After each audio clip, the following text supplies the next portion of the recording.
បាទជំរាបសួរពុកម៉ែបងប្អូនទាំងអស់បាទដែលនិយមគាំទ្រក្នុងបណ្ដាញសង្គម YouTube បាទថ្ងៃនេះផងដែរខ្ញុំបាទមានវីដេអូមួយទៀតហើយហើយវីដេអូនេះពាក់ព័ន្ធជាមួយនឹងកំហូចម៉ាស៊ីនបោកម៉ាក LG ប្រភេទ Mono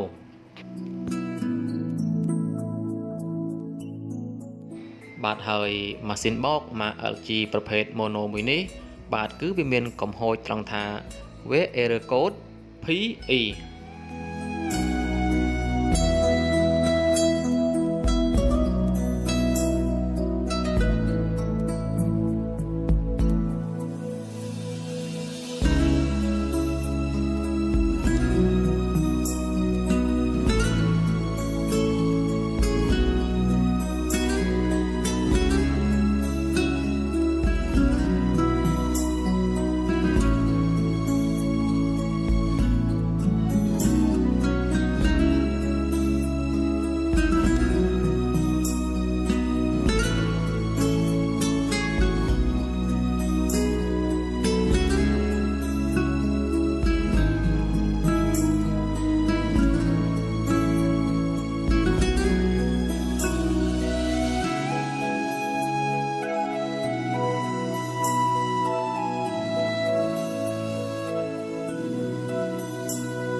បាទឥឡូវនេះខ្ញុំបាទសូមពេលវេលាបន្តិចដើម្បីធ្វើការដោះបំបែក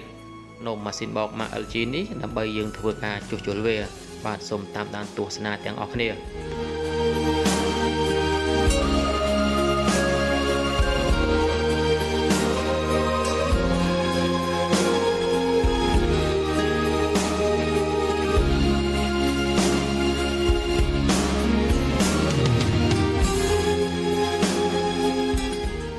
បាទឥឡូវនេះតាមការត្រួតពិនិត្យ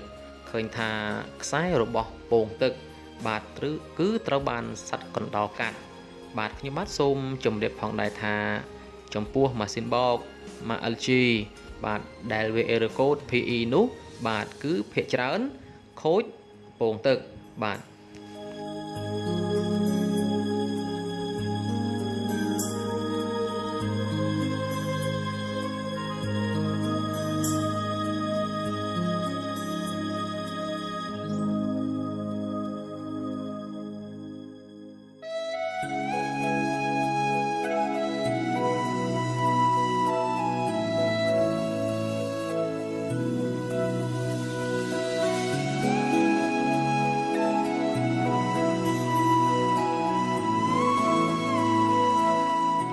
បាទឥឡូវនេះខ្ញុំបាទសូមពេលវេលាបន្តិចដើម្បីធ្វើការត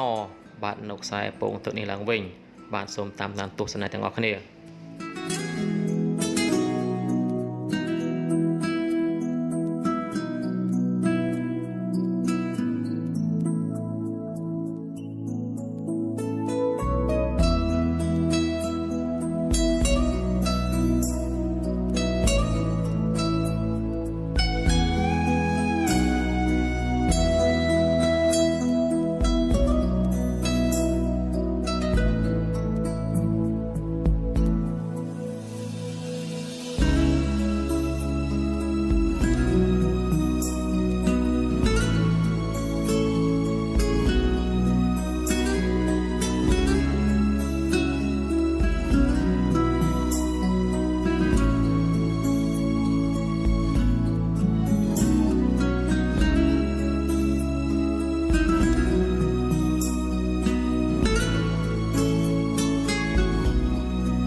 NCF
បាទជាបន្តទៅទៀតបាទឃើញថា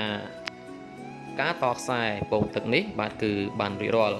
បាទឥឡូវនេះយើងចាប់ផ្ដើមបើកម៉ាស៊ីនមើលថាតើម៉ាស៊ីននេះដំណើរការវិញដែរឬអត់បាទសូមតាមដានទស្សនាទាំងអស់គ្នា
NCF